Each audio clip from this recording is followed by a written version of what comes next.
최근에 리플이 정말 많이 빠졌습니다. 기대감에 매사셨던 분들 입장에서는 속이 탈 수밖에 없는 자리인데요. 게다가 우리가 그동안 귀에 못이 박히게 들었던 얘기가 있죠.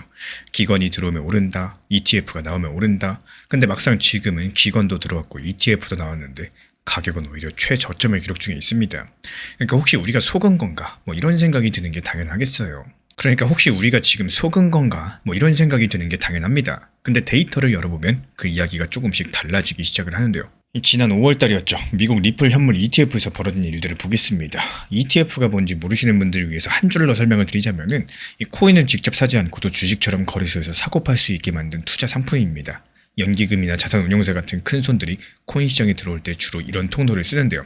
투자 전문 매체 트레이딩 뉴스 보도에 따르면 이 리플 ETF에 5월 한 달 동안 2천억 원이 들어왔습니다. 들어온 돈에서 나간 돈을 뺀 순수하게 순유입된 돈만 2천억이 쌓였다는 건데요. 올해 들어가지고 가장 큰 월간 기록을 기록 중에 있는 상황이고, 그리고 여기서 더 놀라운 건 따로 있습니다. 5월 한 달 동안 돈이 빠져나간 날이 단 하루도 없었다는 건데요. 지금까지 쌓인 돈을 전부 다 합치면 2조 2천억이 넘고요. 미국에 나와 있는 주요 리플 ETF 7개가 그렇게 사모은 리플만 벌써 8억 개를 넘었습니다. 여기까지 들어보면 그냥 좋은 뉴스네 이런 생각이 드실 텐데요. 진짜 이상한 부분은 지금부터입니다. 이 같은 기간 비트코인 현물 ETF에서 정반대 일이 벌어졌고요. 약 6조 7천억이 빠져나갔고 이더리움 ETF에서도 수천억이 빠져나갔습니다. 그러니까 시장 전체로 보면 큰손들이 코인에서 돈을 빼는 분위기였다는 거고, 그 와중에 유독 리플 XRP로는 돈이 들어왔다는 거예요. 이 트레이딩 뉴스는 이걸 이렇게 해석을 했습니다. 비트코인이랑 이더리움에서 빠져나온 기관 자금의 일부가 리플 쪽으로 옮겨 타고 있다는 사실인데요. 그리고 5월달에는 이 매수세가 진짜인지 시험해보는 사건이 하나 있었습니다. 이 골드만삭스라고 해서 다들 한 번쯤 들어보셨을 미국의 초대형 투자은행이 있죠. 이 골드만삭스가 들고 있던 리플 ETF 약 2,300억 원어치를 전부 팔아버렸습니다. 그것도 한 방에 팔았어요. 보통 이 정도 큰 물량들이 한꺼번에 쏟아지면 가격이 휘청이고요. ETF에서도 돈이 따라서 빠져나가기가 쉽습니다. 근데 결과가 어땠을까요? 시장이 그 물량을 그대로 받아내버렸습니다. 오히려 골드만삭스가 팔았었던 그 주에 약 920억이 새로 들어왔는데 주간 기준으로 봤을 때 역대 최대 유입이었어요. 한쪽 큰 손이 던진 물량들에 대해서 다른 매수 세력이 조용하게 전부 다 죽어갔다는 뜻입니다. 그렇다면 당연히 이런 질문들이 나올 수밖에 없겠죠. 아니, 이렇게 사는 쪽의 힘이 강력한데 가격은 도대체 왜 떨어지냐?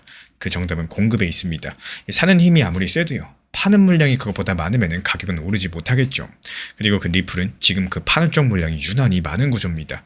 크게 두 덩어리를 볼 수가 있는데요. 첫 번째는 락업 해제 물량이고, 리플이라는 회사는 자기들이 가지고 있는 리플을 에스크로라는 일종의 금고에 잠가두고 있죠. 근데 이 금고가 매달 1일이 되면 열립니다. 한 번에 최대 10억 개까지 꺼낼 수 있고요. 실제로 이번 달 1일에도 10억 개가 풀렸습니다. 매 달마다 시장 머리 위로 새로운 물량들이 쏟아질 수 있는 구조라는 건데, 두 번째는 매도 대기 물량이에요. 지금 약 2,200원 부근에 이 가격이 오면 팔겠다, 이렇게 걸려있는 리플 XRP 물량이 11억 6천만 개나 쌓여 있습니다. 예전에 더 비싸게 샀던 분들이 본전 근처에 오면 팔고 나가려고 걸어둔 주문이 상당할 거다, 이렇게 보는 시각이 많이 존재하는데요. 그러니까 가격이 상승할 때마다 XRP 2,200원 앞에서 거대한 벽을 만나게 된다는 거예요. 이 비유 하나만 짧게 써보자면요, 욕조에 물을 아무리 부어도 빠지는 구멍이 더 크면 물은 차오르지 않습니다. 지금 리플이 딱 그런 상태입니다. 그래서 트레이딩 뉴스는 지금의 ETF를 이렇게 표현을 했죠. 가격을 쏘아올리는 발사대가 아니라 더 떨어지지 않게 받쳐주는 안전판이라고요.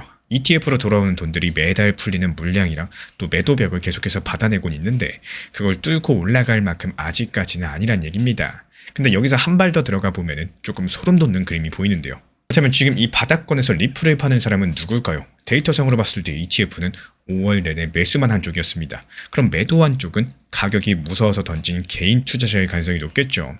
다만 구조만 놓고 보면 이렇게 정리가 됩니다. 개인들이 공포에 던진 물량들 ETF라는 금고로 차곡차곡 옮겨가고 있다는 거. 그리고 ETF로 들어간 물량들은 보통 단타용이 절대 아니죠. 오랜 시간 묻어두는 중장기 보유 성격의 돈들입니다. 한 번 매수하면 시장에 잘 안 나온다는 얘기고, 그대로 그냥 공급 물량을 잠겨버린다는 뜻이에요. 물론 골드만삭스처럼 이번에 한 번에 파는 경우도 있었지만요. 하지만 5월달은 그런 대형 매도까지도 시장이 전부 다 소화를 해냈다, 이런 것들을 보여준 달이었습니다. 그래서 저는 지금 이 구간을 이렇게 부르고 싶습니다. 오히려 하락이 아니라 이동이라고요. 가격표만 보면 떨어지는 중이겠지만 물량의 주인을 보면 개인에서 기관으로 넘어가는 중이라는 사실을 기억해 주시기 바랍니다. 그렇다면 이번 영상의 가장 큰 핵심이죠. 이런 이동들이 끝나면 과연 무슨 일, 어떤 일이 벌어질 수 있을까요? 지금부터가 오늘 영상에서 가장 중요한 부분입니다. 앞으로의 전개들에 대해서 트레이딩 뉴스가 제시한 조건은 딱 두 가지입니다. 먼저 첫 번째, 미국에서 클래리티법이 완전히 통과되는 거. 이름은 어렵지만 내용은 간단하죠. 코인을 어떤 규칙으로 관리할 거냐, 미국이 법으로 확실하게 정해준다는 겁니다. 규칙만 정해지면은 그동안 눈치만 보던 다른 더 큰 기관들 자금들 움직일 만한 명분이 생길 거고, 이에 따른 리플 XRP 현물 ETF에 돈들이 더 크게 들어갈 거라는 거예요. 그리고 이어진 두 번째, 리플 ETF가 굴리는 전체 돈, 이걸 운용 자산이라고 하는데, 이게 지금 3조 원에서 4조 원대 중반까지 커지는 거. 지금까지 들어온 돈이 2조 2천억 원 수준이니까요. 여기서 몸집이 한 단계 더 불어나야 된다는 얘기를 드리고 있는 겁니다. 그리고 이 숫자가 왜 중요하냐면요. 그 정도는 돼야지만 매달 풀리는 10억 개, 2,200원의 매도벽들을 받아내고도 힘이 남을 수가 있기 때문인 건데, 이 두 가지 조건이 채워질 경우에 트레이딩 뉴스는 1차 목표 가격을 2,380원으로 봤습니다. 이 분위기가 더 좋아지는 강세 시나리오에서는 3,350원까지 열어뒀고요. 다만 이건 어디까지나 조건이 충족됐을 때의 전망이고요. 완벽하게 정해진 미래는 아니라는 겁니다. 또 반대로 매도벽을 넘지 못하면 지금 같은 답답한 흐름들이 더 길어질 수도 있겠죠. 그래서 매일매일 가격을 보면서 일희일비하는 대신에 체크할 숫자는 딱 두 가지입니다. ETF 운용재산이 3조 원을 넘어서는지, 그리고 2,200원 벽에 쌓인 물량들이 줄어드는지, 이 두 가지 숫자가 움직이기 시작하면 그때가 안전판이 발사대로 바뀌는 순간이겠죠. 그래서 결국 리플 가격은 15주 최저였지만 미국 ETF에서는 5월 한 달 동안 2천억 원이 들어왔고 단 하루도 빠진 날이 없이 들어왔다는 겁니다. 그리고 가격을 누르는 건 매달 풀리는 락업 물량들, 그리고 2,200원 부근의 매도벽이고요. ETF는 지금 그 물량들을 조용히 흡수하는 중이라는 사실. 그래서 지켜보실 건 오늘의 가격이 아니라 운용자산 3조 원이랑 매도벽이라는 두 개의 숫자입니다. 근데 마지막으로 질문 하나가 남죠. ETF가 이렇게 리플을 빨아들이기만 하고 내놓지 않는다면 정말로 모자라는 날이 오는 건 아닐까요? 이 다음 영상에서 리플 XRP 공급 부족 사태 이야기를 드려보도록 하겠습니다. 이 시장에 대한 시야를 조금 더 넓게 가져가셨으면 좋겠습니다. 코인 시장에서는 리플과 도지코인만 있는 게 아니라요. 비트코인을 중심으로서 다양한 종목들이 함께 움직임을 보여주고 있는 상황이고, 결국에 한 가지 종목만 계속해서 바라봐다 보면은 어느 순간부터는 이 객관적으로 봤을 때 더욱더 보기보다 좋은 부분만 보여주고 싶은 이런 경우들이 생길 수 있습니다. 그래서 포트폴리오 그리고 비중 조절들이 상당히 중요하다는 말씀을 드리는 거고요. 이 정보방에서도 마찬가지예요. 리플뿐만 아니라 비트코인에 대한 핵심적인 설명들, 그리고 분할 매수 전략을 매달마다 이렇게 안내를 드리고 있는 이유 바로 있습니다. 결국 시장의 방향성을 결정하는 핵심은 비트코인인 경우가 상당히 많기 때문에 그 비트코인을 중심으로서 함께 보는 습관도 반드시 필요하다라는 거.